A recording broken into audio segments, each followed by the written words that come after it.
야, 근데 무슨 과거 5년이랑 앞으로 5년 같겠어? 이렇게 저한테 이제 물어볼 수 있단 말이죠. 크게 다르지 않아요. 이게 왜 그러냐면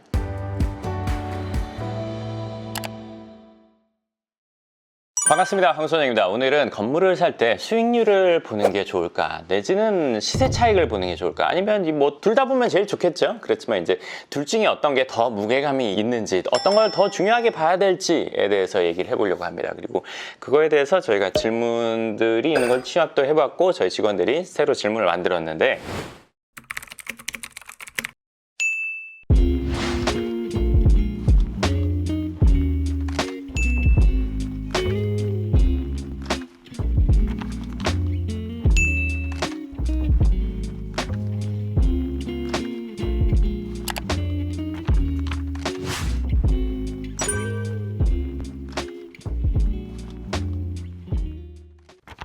일단 첫 번째 질문, 수익률이 좋은 빌딩은 시세 차익을 얻기가 힘드나요?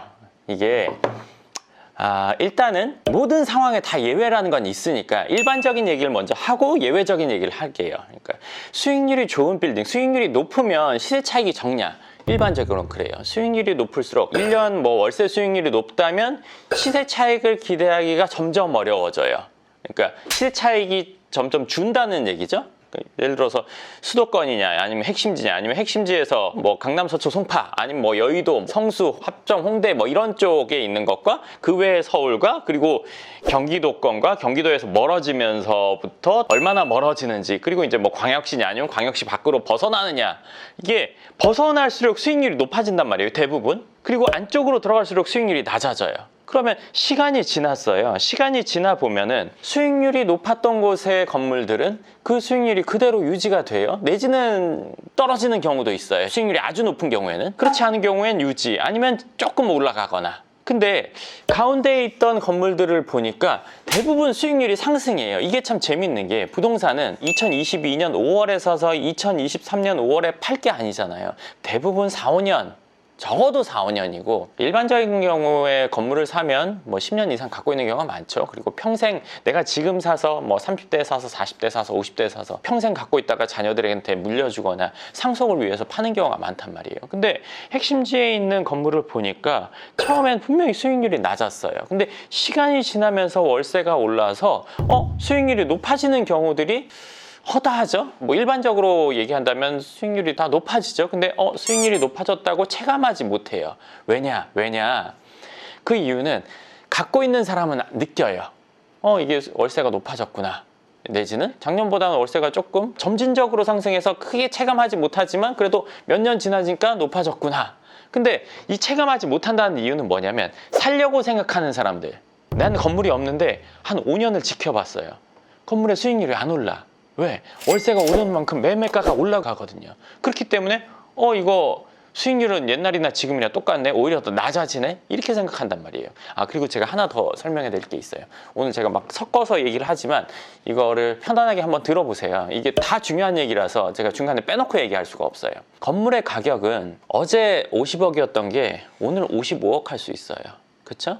다음 주에 60억 할 수도 있고. 하지만 이 50억짜리 건물에서 월세가 예를 들어서 한 1,000만 원 나왔다고 칠게요. 예를 들어서예요. 이 1,000만 원 나오던 월세가 내일 얘가 50억에서 55억 됐다고 해서 1,100 될 수 있어요? 50억에서 60억 됐다고 해서 월세가 1,500 될 수 있습니까? 없어요. 왜? 월세는 임대 기간이라는 게 있으니까. 이거는 임대 기간이 끝나야 임대료가 조정이 될 수 있죠. 그렇지만 매가는 마음대로 움직일 수 있단 말이에요.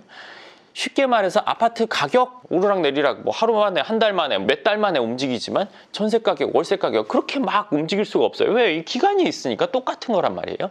건물의 월세는 임대 기간이 있기 때문에 그 기간이 끝나야 변동이 가능하지만 매매가는 그렇지가 않단 말이에요. 그러니까 어떻게 보면 잘 찾아보면은, 극히 드물긴 하지만 잘 찾아보면은 이 임대료가 매매가에 반영이 좀 덜 된 걸 찾을 수도 있어요. 이건 근데 거의 희박하긴 해요. 제가 근데 이 이야기를 왜 하냐면, 저거 수익률이 낮아, 내지는 저거 수익률이 높아. 근데 그게 임대기간이 채워져서 다시 갱신되기 전인지 이것도 보는 게 중요하단 말이에요. 그렇기 때문에 임대료가 매매가에 반영되는 그게 좀 느리다. 그리고 이 매매가에 임대료가 반영되는 거는 이거는 시기가 돼야 되는 거지 그냥 뭐 매매가 움직이듯이 그냥 팍팍 움직여지진 않는다. 이 얘기를 하고 싶었던 거예요.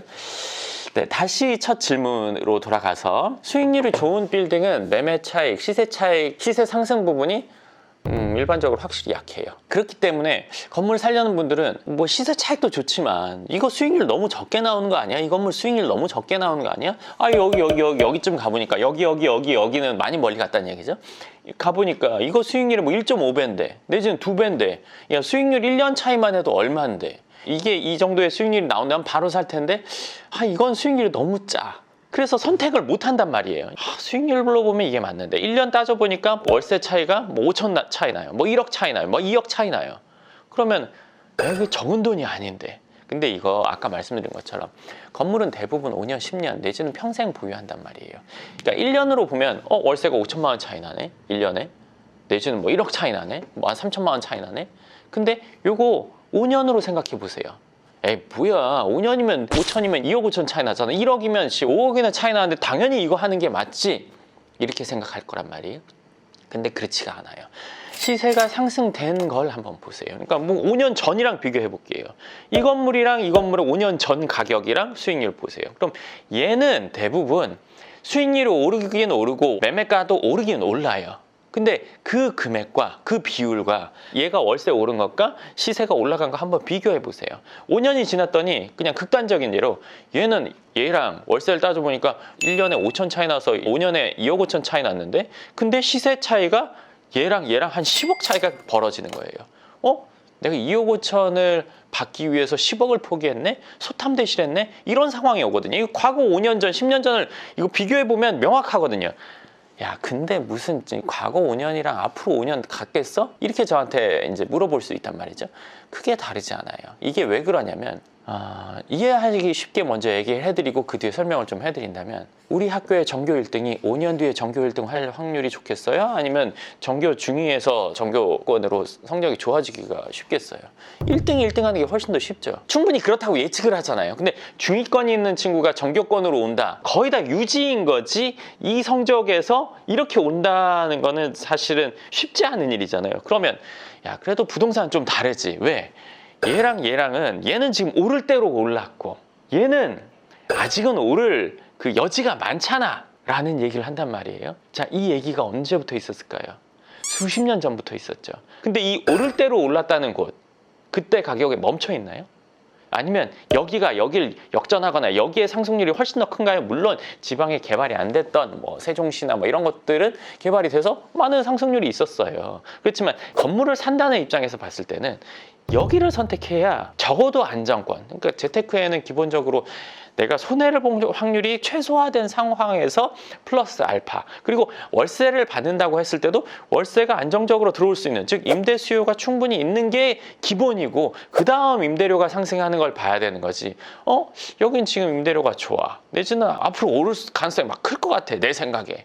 그거는 시간이 지나보면 그렇지 않단 말이에요. 과거랑 현재 비교해보고 현재랑 미래를 한번 가늠해 볼 수 있단 말이죠. 그러니까 예를 들어서 서울이 다른 뭐 광역시랑 비교해 본다면 서울 가격이 늘 높았잖아요. 근데 여기는 오를 대로 올랐고 여기는 아직 발전 가능성이 크니까 얘가 서울까지 온다? 뭐 가격이? 얘는 가만히 있지 않죠. 그렇죠? 예를 들어서 중위권에 있는 학생이 공부를 잘 해가지고 막 여기까지 올라왔어요. 그러면 1등은 노는 거 아니잖아요. 얘도 공부를 할 거 아니에요. 그렇죠? 그러니까 최상의 기준이 높아지는 거죠. 최상의 기준이. 그렇기 때문에 수익률이 높으면 뭐 시세 차익 부분은 이제 약한 건 당연하고 수익률이 낮으면 시세 차익을 볼 수 있는 여력이 있는데 수익률이 낮다고 해서 무조건 그렇진 않아요. 일반적인 얘기를 하는 거지 무조건 그렇지는 않죠. 근데 지역적으로 수익률이 전체적으로 낮은 지역과 높은 지역을 비교하면 수익률이 높은 지역은 시세 상승이 좀 덜하고 수익률이 낮은 지역은 시세 상승이 아무래도 좀 더 유리하다 이렇게 볼 수 있을 것 같습니다. 그래서 오늘은 일단 첫 번째 질문, 수익률이 높으면 시세 차익이 적냐 이거에 대해서 얘기해 드렸고요. 다음 질문은 뭐냐면 투자자가 어떤 성향이면 수익용을 선택하는 것이 좋을까요? 그러니까 사람에 따라서 수익용을 선택해야 될 사람 내지는 시세 차익을 선택해야 될 사람에 대한 얘기는 다음 영상에서 제가 또 답변해 드리도록 하겠습니다. 그리고 건물을 우리가 본다고 했을 때 뭔가 뭐 수익용이 됐던 아니면 시세 차익용이 됐던 아니면 둘 다 복합성이 됐던 일단 중요한 건 내가 건물에 대해서 아는 게 중요하잖아요. 그러니까 그 감을 기르기 위해서 안목을 기르기 위해서 반드시 체크해야 될 것들이 있는데 그건 제가 연금형 부동산 연구소 카페에 보시면 강남 빌딩을 산다는 것에 보면 체크리스트 요 내용도 있고 그리고 강남 빌딩을 임대한다는 것에 글에 보면은 강남의 임대료를 저희가 조사해 놓은 1,400개 넘는 임대료를 조사해서 정리해 놓은 걸 수 있으니까요. 필요한 분은 보시고 도움을 받으시면 될 것 같습니다. 네, 그럼 오늘 영상 여기까지 하겠습니다. 감사합니다.